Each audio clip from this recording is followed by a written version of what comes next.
Joel Rubin, who served as Deputy Assistant Secretary of State during the Obama administration. Joel, you and I have talked about this before. Prime Minister Netanyahu said in a speech that he personally appealed to China for assistance in the release of Noah Agramani, whose sick mother is Chinese.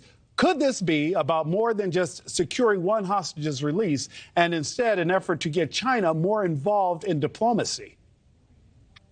Well, Nick, it's great to be with you, and I'm glad you brought it up in this way because the one time where we saw hostages being released by Hamas was through a diplomatic agreement. It was brokered by Qatar and Egypt, and clearly there are other countries that have influence over Iran as well as Hamas in the background, China being one of them. And ultimately, Hamas is going to have to turn over these people, or they're going to have to be pushed out by the Israeli military. And unfortunately, the Israeli military actions are not producing hostages at a rate that gives people, including in Israel, as you just showed, a lot of confidence. So if China can engage, then that's a valuable asset and a valuable ally for Israel in getting these hostages out. But Joel, you and I both know no good deed goes unpunished. What diplomatic challenges or opportunities does seeking China's help pose for Israel?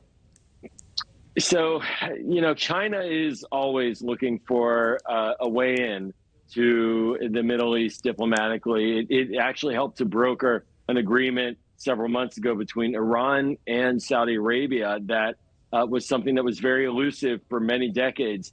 So they are looking for ways in. I think that the alliance between the United States and Israel is strong, and that is not going to be threatened. But China getting a seat at the table, certainly diplomatically, is something that they are trying to do in the Middle East region. And it's something that we're going to have to deal with continually because excluding China is not a possibility when countries in the region are talking to China. The question is what are they asking for? And in this case, it's a very limited request. But yes, you're right. It would give China a greater seat at the table in the region. And Joel, so many questions to ask you, and I have less than 2 minutes here. Egypt's proposal suggests an initial ceasefire with the release of hostages and subsequent negotiation period. How realistic do you think this is as an approach in achieving a lasting resolution? Because we both know part of this has to do with Egypt not wanting a flood of refugees across its border also. Yeah, absolutely, Nick. Look, Egypt is the primary Arab state at peace with Israel and has been for 4 decades. What Egypt says matters inside of Israel. And we should look at this proposal as a broad proposal about actually providing for a peaceful outcome overall to the situation. But you're right, Egypt does not want a flood of refugees. They're right next to Gaza. I've been to that border many times, and that is a very tenuous situation. It is not as focused a proposal as what we saw in the hostage release that Qatar negotiated a month and a half ago or so.